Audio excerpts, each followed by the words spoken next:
목회서신 133 나도 게으른 사람이 아닌가. 실력은 알아야 할 것들을 알수록 커진다. 그러나 행복은 굳이 알 필요가 없는 것들을 모를수록 커진다. 굳이 알 필요가 없는 것들에 대해 무관심한 것은 마음의 힘을 비축하는 행위다. 유일한 대화 주제가 가십과 스캔들뿐인 사람을 멀리하는 것도 마음의 힘을 축적하기 위한 행위다. 알 권리라는 이름으로 알가치가 없는 내용들을 폭로하는 사람들과는 철저하게 담을 쌓아야 한다. 알 권리와 알가치의 불균형을 바로 잡아야 한다. 마땅히 알아야 할 것을 모르는 무식함도 부끄러운 일이지만 굳이 알 필요가 없는 것들을 너무 많이 아는 것도 부끄러운 일이다. 제가 그런 것까지 어떻게 알겠어요? 이 말을 자주 써야 한다. 소문에 느리고 스캔들에 더딘 삶이 좋은 삶이다. 이제 세상에 대해 위대한 저항을 시작해야 한다. 모두가 실시간성에 집착할 때 한 박자 늦는 사람이 되기로 결심해야 한다. 습관적으로 스마트폰을 켜는 행위의 반기를 들어야 한다. 끊임없이 접속하느라 분주한 것 같지만 실은 게으른 것이요. 적극적으로 세상을 탐색하는 것 같지만 실은 단 한 발짝도 세상을 향해 나아가지 않는 나태다. 바쁨을 위한 바쁨일 뿐이다.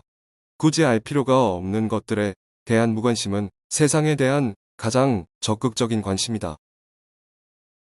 올 초 코로나19가 막 시작되던 무렵 일간지에 실린 서울대 심리학과 최인철 교수의 칼럼입니다. 한 해가 끝나가는 시간, 행복은 굳이 알 필요가 없는 것들을 모를수록 커진다는 말을 되새겨봅니다. 한 해의 끝자락에 굳이 알 필요가 없는 것들을 아느라 행복을 잃어버리고 살지는 않았는지요. 끊임없이 접속하느라 분주한 것 같지만 실은 게으른 삶을 살지는 않았는지요. 바울은 게으르게 행하는 모든 형제에게서 떠나라고 말씀합니다. 모든 일을 질서 있게 했던 바울, 누구에게든지 음식을 값없이 먹지 않았던 바울, 아무에게도 폐를 끼지 않으려고 수고하고 애써 주야로 일했던 바울, 그런 바울이 본을 보인 전통대로 행하지 않는 게으른 사람은 지목하여 사귀지 말고 그로 부끄러움을 느끼게 해야 합니다. 다만 그런 사람을 원수처럼 여기지 말고 형제같이 권고해야 합니다. 형제같이 권고하라는 단서가 붙기는 했지만 떠나가 사귀지 말라는 바울의 권면은 다소 과격해 보입니다. 바울이 과격할 정도로 강하게 꾸짖는 게으른 사람은 어떤 사람입니까? 게으른 사람은 단순히 일의 속도가 느리거나 꿈을 대는 사람이 아닙니다. 게으른 사람은 놀기를 좋아하고 잠이 많은 사람이 아닙니다. 게으른 사람은 도무지 일하지 아니하고 일을 만들기만 하는 사람입니다.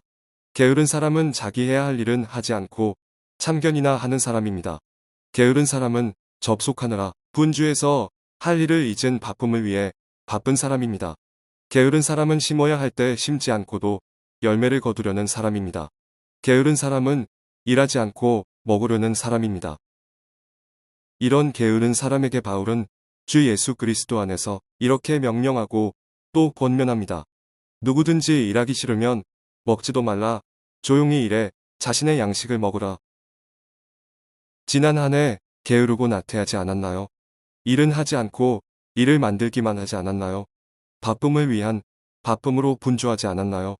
굳이 알 필요가 없는 것을 알려 하지 않았나요? 바울의 인사로 크리스마스 인사를 전합니다.